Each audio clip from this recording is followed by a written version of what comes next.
I love playing these clips mostly because typically you won't see them because you don't watch these hearings live. I don't either. And commercial television, whether it's network or cable, doesn't have the time to play them. It's Joe Biden and the White House who do not want that border secured, where all the illegal guns and the drugs are coming through, illegal aliens are coming through, where drug cartels are selling people into sex slavery. It's just horrendous what's going on that border. So when Joe Biden goes down, they create a Potemkin village for him to go visit rather than see what's actually taking place. Well, there was a hearing the other day in the Senate, and the Republicans were superb, especially Ted Cruz and Josh Hawley. And here's Josh Hawley really laying the wood to Mayorkas. Let's check it out. Go. Do we need to have more or fewer people coming to our southern border?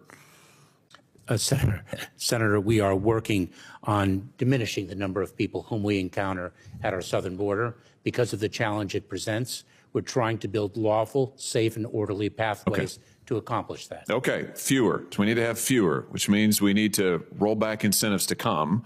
So I would have thought that would have been the answer. Let's talk about what you're doing, though. In January of this year, you rolled out a new phone app called CBP One, an app for a cell phone. I've got a picture of it behind me here.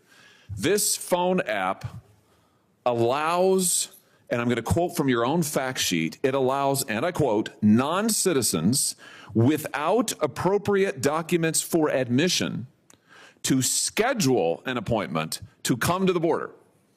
They can now go on their phone and schedule a time to come to the border and then be admitted. And you identified 7 separate border points of entry where they could come. 5 of them in Texas, 2 of them in California, 1 in Arizona. It's like a concierge service for illegal immigrants. My question is, you didn't think the border crisis was bad enough that now we're going to have an app that allows illegals to schedule their appointments and come and be admitted to this country? Senator, you're mischaracterizing the use of the application. Let me explain it to you. We are currently enforcing the public health order of Title 42, and I know you're very familiar with it.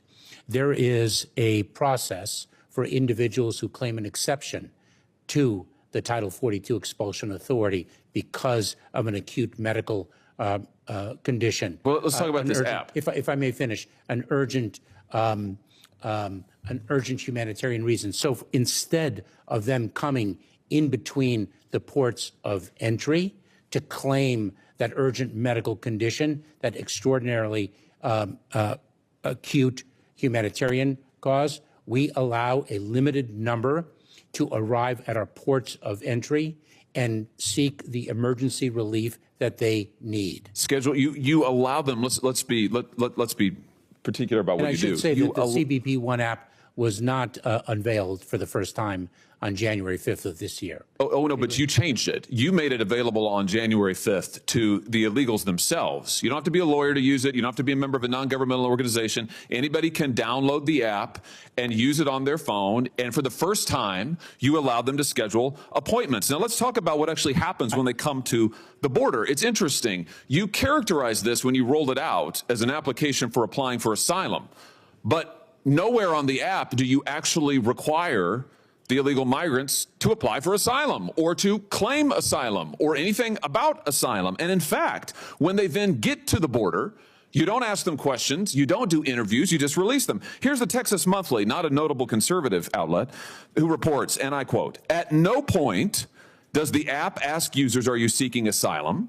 Those arriving for the CBP One appointments are given no interviews, asked no questions about vulnerabilities that they may or may not have listed in the app or about why they're coming to the United States.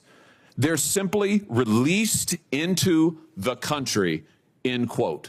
So rather than building a wall, Mr. Secretary, you have built Ticketmaster for illegal immigrants. You are, Senator, you are conflating programs. Let me explain Well, to just you. respond to this. Is it true that they are given no interviews, asked no questions, and simply released into the country? Let me explain to you what we announced on January 5th. No, I want you to explain to me what's happening. I know what you announced. I read it to you. So I will explain to you what is happening. Are they given interviews? Let's start with because that. Are they given interviews? We were previously experiencing That's almost- starting to almost- sound like a no. Well, let's just 90 hone in here. Mr. almost- Secretary, my time is very limited. I don't mean to interrupt you, but I want to drive to some clarity here. But, Senator, The Texas Monthly has reported that once illegal immigrants go on their phone and reserve their time to come to the border, once they use your concierge service that you've created for them, when they come, they are given no interviews. They are asked no questions about any vulnerabilities. They are simply released into the country. Is that happening? Senator, you are mistaken. And if I may explain, Are they given interviews? if I may explain, individuals who seek parole under our January 5th program for Cubans, Haitians, Nicaraguans, and Venezuelans are screened and vetted before they arrive at our border. Wait a minute. No, they go on they go on the phone and they just reserve a time, and then they show up and they're given nothing. Listen to this.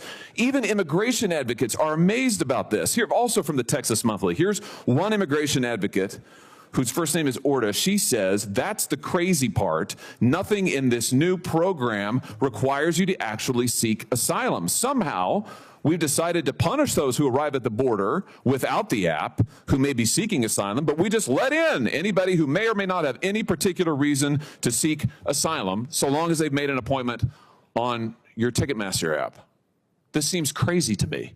Senator, it's a complete mischaracterization of the program that we announced and are implementing So how many people have used the app then? that you are referring to. So if I can explain. How many people have used the app? So we had a significant surge of Cubans. How many people have used the app? Nicaraguans and Venezuelans. Mr. Secretary, you're here to answer my questions. How many people have used the app? Tens of thousands have sought to make an appointment at the port of entry under our parole program. Okay, good. How many have been admitted without an interview at the border? You are, again, inserting a fact that does not belong in your question. So if I can, I will get you the precise. I'm reading to you from public reports about how your own app works. You're just blanket denying. Actually, you're not quite denying it. You're saying that maybe we don't understand. Apparently, I don't understand. Texas Monthly doesn't understand. Immigration advocates don't understand. You're the only one who understands, yet you won't answer my question. How much did this cost to develop, by the way? Senator, I don't have the cost, but let me share with you a critical Well, will fact. you get it for us? Let me share with you a critical Will you fact. get us the cost of to develop this app? Happily. Did you contract with a tech firm to develop it? Senator, we have seen approximately. Did you contract with a tech firm to develop it? We have seen an approximately for heaven's sake. 95% decrease. Did you contract with a tech firm to develop it? Yes or no? Senator, this was led by U.S. Customs and Border Protection, our technical experts within the agency, and I certainly will get an answer to your question whether outside consultants were utilized you don't in the know. development process. You don't know. May I explain to you, since you have a misunderstanding of the program, what it is and the impact, the positive impact You know, it this is? guy sounds to me a lot like Fauci, doesn't he? They want to get their thing out. He's read to them what they've put out publicly. Is it accurate or not? He's explained to them what's going on the field, the senator has, with the advocates for illegal immigrants, that they think this is terrific. So this information comes from the agency, the advocates, or the activists, I should say, out on the streets, out of the fields, so forth. They know exactly what's taking place, and he just wants to talk about what's supposed to take place. For all this and much more, sign up for Levin TV.